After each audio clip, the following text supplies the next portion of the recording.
this special show on ET Now, where we are tracking how India plans to really become an AI hub, a data hub, to rival other economies in the world.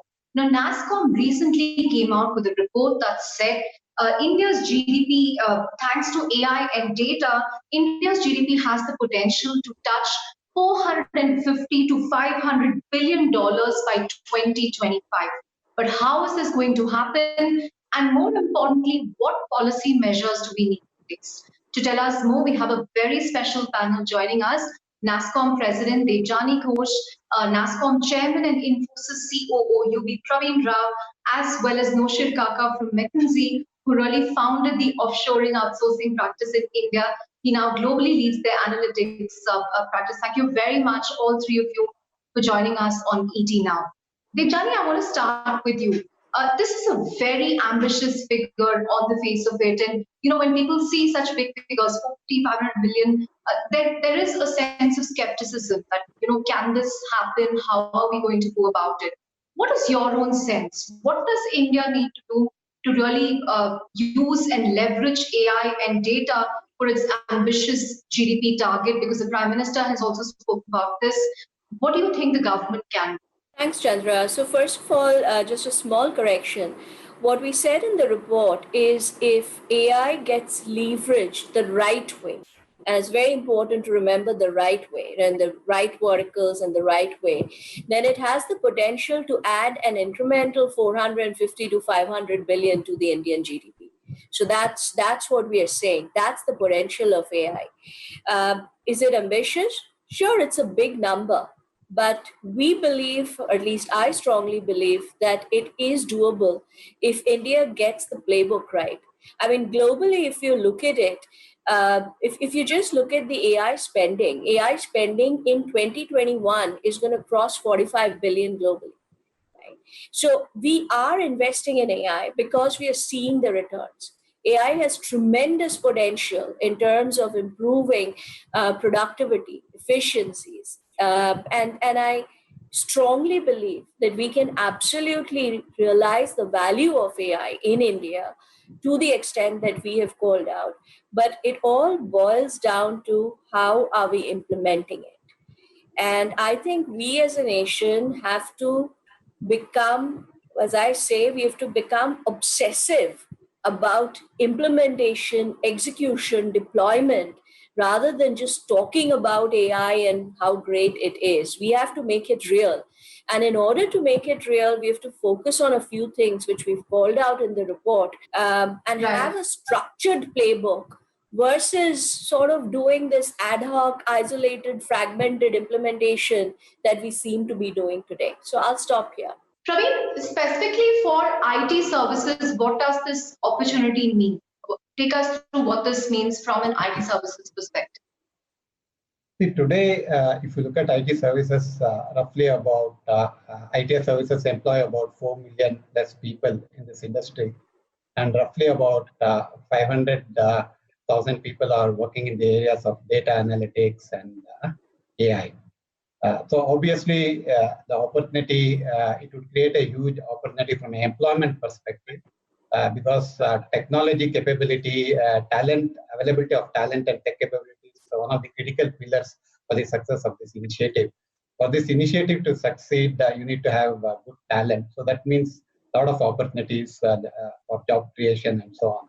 So from that perspective, it's a huge, huge positive for IT industry. And IT industry can definitely contribute because we have been involved in implementing AI projects globally, and some of those best practices also we can bring to bear in India.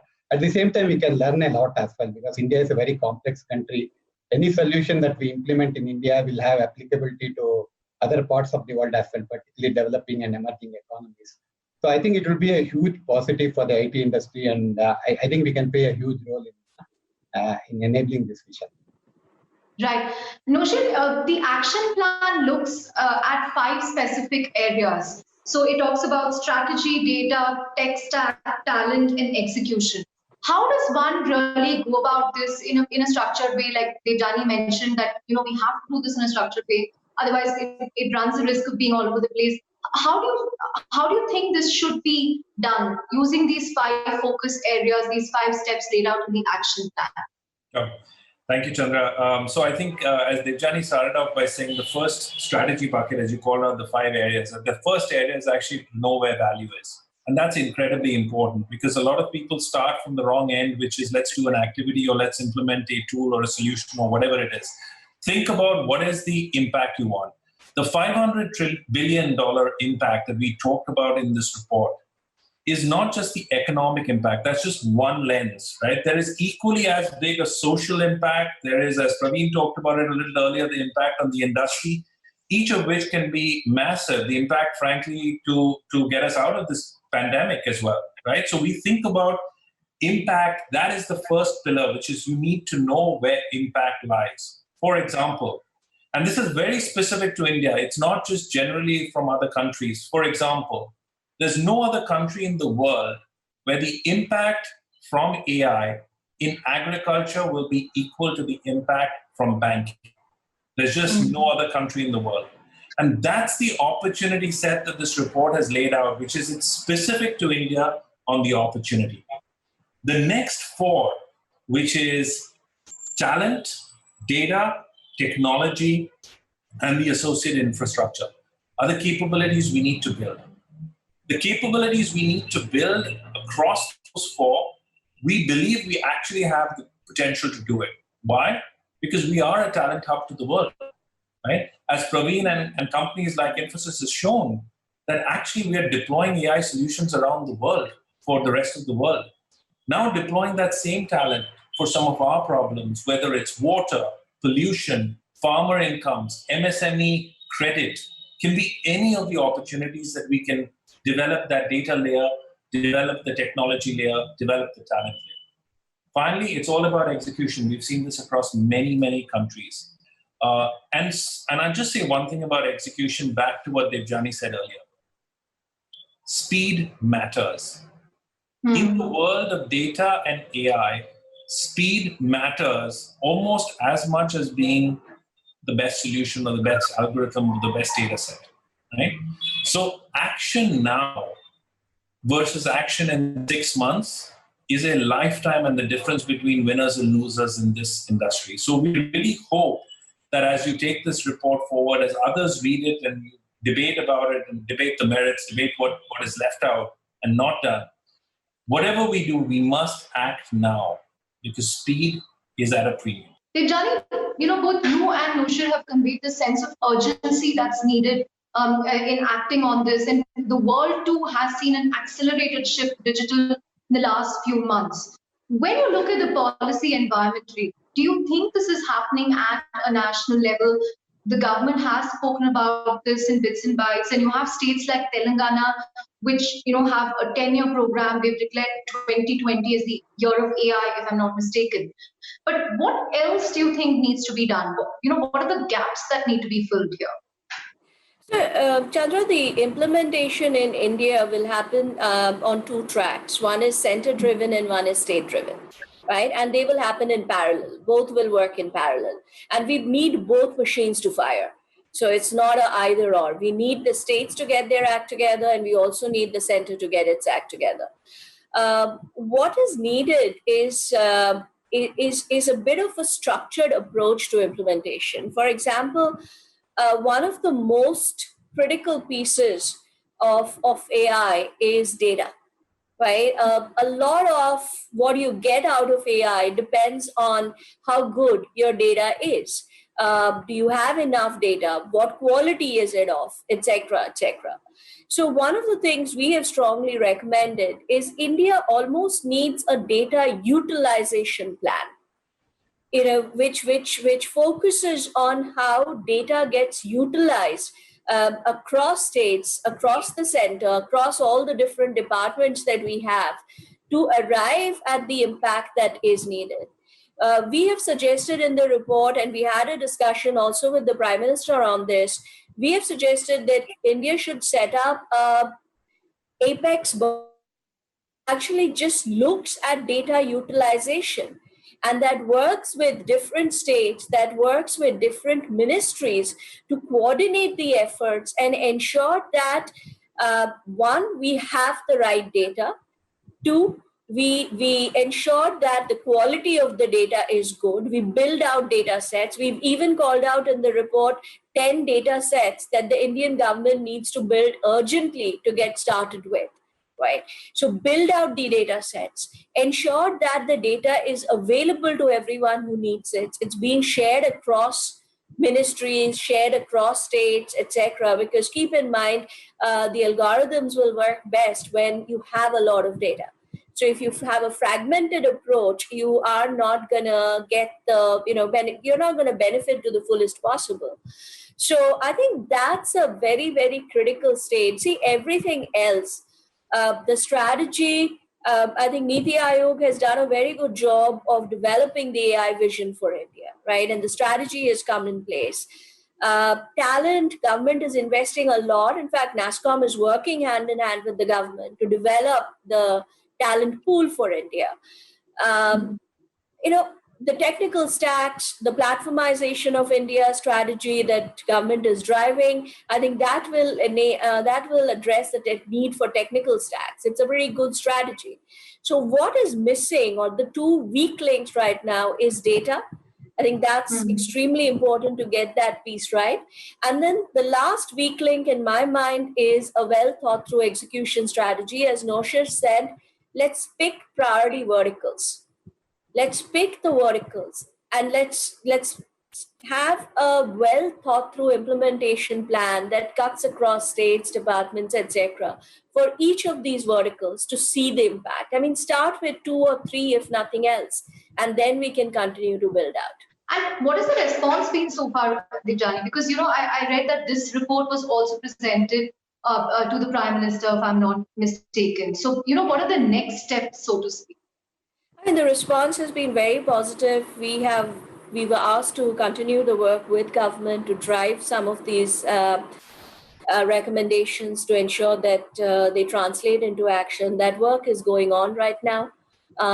So I will talk about it a little later, maybe once we are at a stage where we know exactly how it's going to be implemented. But I will say this, that there is tremendous interest.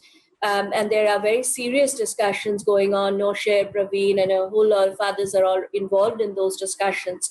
There are very serious discussions going on to see how we need to implement some of these recommendations and make some of these changes. Pravin, from a talent perspective, if I look at the way the IT, the BPO, the outsourcing industry has evolved, every wave of outsourcing has also led to job creation on a huge scale. The IT sector is clearly India's largest private sector employer. Do you think that will change with the AI and data economy, that perhaps job creation will not happen on the same scale, or will it be different kind of jobs? How do you see this changing for IT companies, BPM companies? I think it is job creation will only accelerate because AI application of AI will, in our belief, is it will help in augmenting people's capability because AI will do certain mundane stuff and it will free up people's bandwidth to do more value-added stuff. Obviously, you need to reskill people, and this industry has done a fantastic job so far. And today, significant percentage of our revenue today comes from digital, and almost 80 to 90% of that capability has been built through pivoting our own internal workforce. It's not, such kind of talent is not really available externally with those skills. So companies have been able to fulfill all the demands related to digital by reskilling, internal reskilling. 70-80% have come from internal things. So I'm very confident that IT industry should be able to rise to the task. We already have a good pool of talent. I talked about 500,000 people already in data analytics. Obviously, this will call for creation of new roles, new kinds of jobs, and other thing. It will some of the jobs that we know of will get displaced, but new jobs, new opportunities will get created. 10 years back, there were few data scientists world over. Today, there are tons of data scientists, not only in corporates and enterprises, but also in IT companies. So that's one example of how certain new jobs have been created at scale in the past decade or so. And this will only accelerate it. So I'm pretty sure that we have a fantastic ecosystem which will enable. I don't think talent will not be probably a reason if this does not really take off. I'm sure we have enough capability to build the talent. As Debjani pointed out, I think the speed of execution is very critical, and getting the data right is very critical for us to achieve this vision. Right. Noshir, I just want to follow up on that. In your first answer, you spoke about how India is a natural hub for tech, for talent. How can we really build on those foundations in the AI and data world? Because analysts I speak to tell me that writing AI programs is very complex, and then within AI you have general purpose AI, you have specific purpose AI.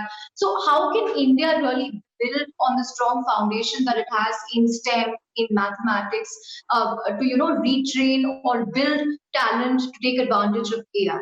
So let me come to it's a simple answer, Chandra, at one level, which is that India as a country, unfortunately, has been resource poor, right? So we import far more oil than we have, we import more gold than we have, etc.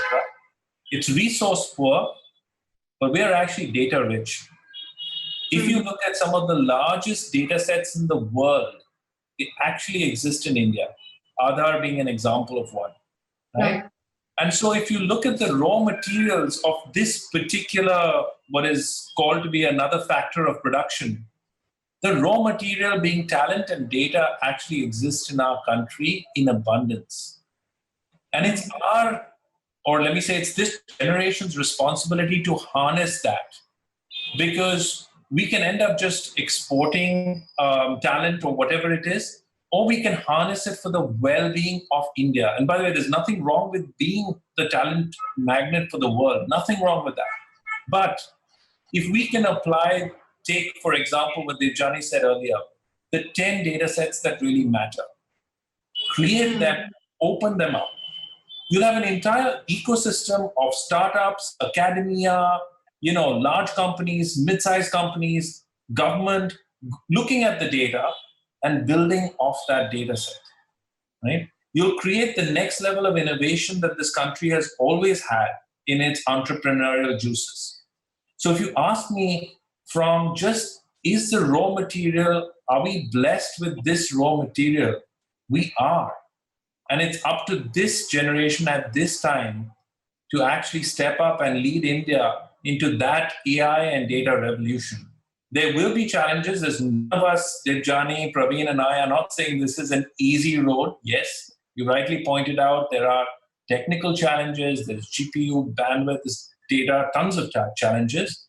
But we think that the $500 billion opportunity is worth us going after. Debjani, globally, China has been doing a lot of stuff on AI. In fact, some people feel that China is even ahead of the US when it comes to the kind of investments they've made in AI. Israel has the edge when it comes to cybersecurity. Singapore when it comes to data science. So, you mentioned this need for urgency. Do we realize that we are now in a global race for AI, for data?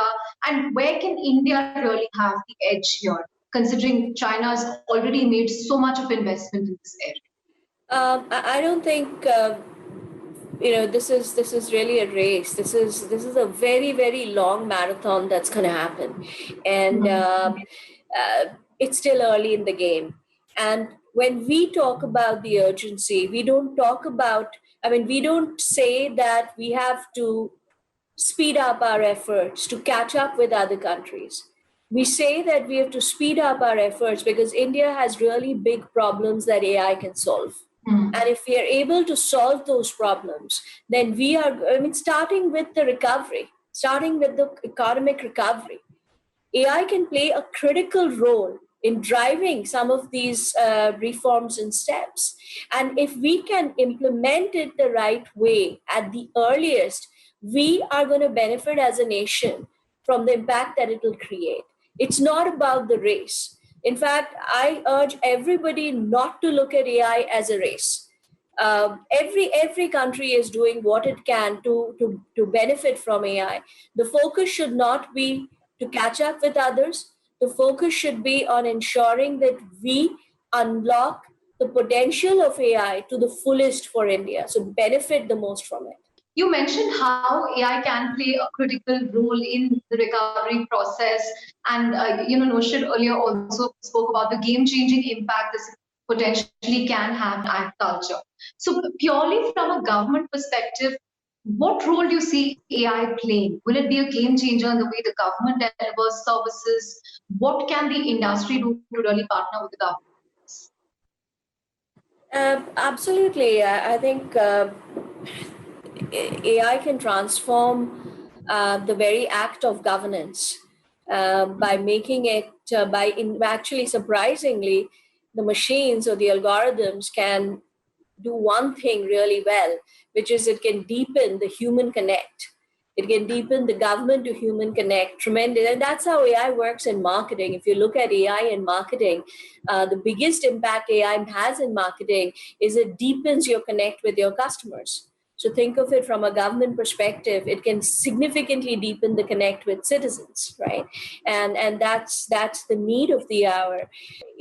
What we are trying to work with the government to define is what are the priority sectors for AI. For example, a few things we've called out. Noshir called out agriculture. In COVID recovery, just the developing a stronger healthcare ecosystem is a critical one. We've talked about agriculture reforms. I think water conservation is a huge one because, Chandra, the next big pandemic that is going to hit us is water scarcity. And it's not a matter of if, it's a matter of when, unfortunately. And can we get ahead of the curve on that one? So there are there are so many ways you can use AI, but what we are trying to advise the government is pick certain verticals that are absolutely mission critical, and let's start there. Let's start there, show the impact. From an industry perspective, we already work with a lot of different companies as Nasscom to bring in capabilities. Like when the pandemic happened, we worked with more than 12 companies who came together to create a pandemic management solution for the government. Mm-hmm. And these kind of situations require for a different playbook, a much more collaborative playbook. So companies are, there's an open door to companies. So just today, Microsoft has worked with Nasscom to announce an initiative where we will train together 1 million kids on AI skills across India, right? Mm-hmm. So there are, people will have to pick which are the areas they want to make a difference in.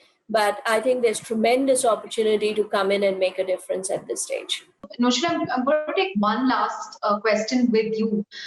As someone who's closely studied the IT industry, the outsourcing industry for the last few decades, how do you see AI and data really reshaping the industry? Could this be a huge shift, a huge positive for them going forward? Your closing thoughts on.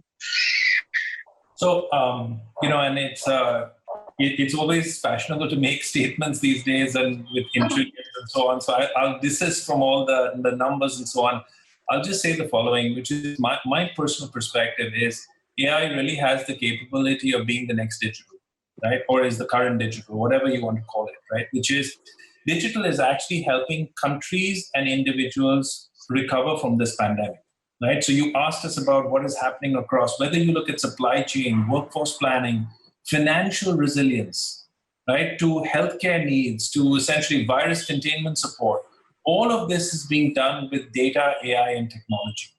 Right? So when you look at the future, you could look back and you say, you know what? 10% of that $5 trillion target that the Prime Minister set for 2025 would actually come from this one area. 10%. Right? That's a big number. Second, it's not just the economics, it's the social side. Water, pollution, air, human development, learning, talent we talked about could be done with this. And third, in the very near future, everything we're trying to do to get back to our livelihoods could be enabled with this data and AI.